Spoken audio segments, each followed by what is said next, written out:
జై గణేష్, జై శ్రీ ఆంజనేయ. చూడండి ఈ దృశ్యం చూడండి. ఇక్కడ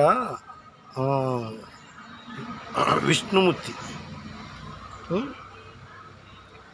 లక్ష్మీదేవి, ఈయన మాత్రం ఆంజనేయ స్వామి అనుకుంటున్నానండి.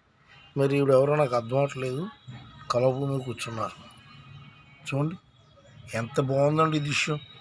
ఒక గంగలో పడుకుని గంగలో ఉన్నారనమాట చెప్పాలంటే. ఆ దృశ్యం కూడా అంతే.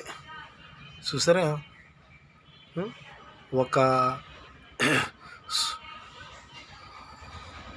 ఒక జంతువు స్వరూపంలో కనిపించి ఆయన మీద ఎవరో కూర్చున్నారు. మళ్ళీ చూసారా, ఈ దృశ్యం ఎంత బాగుంది చూసారా.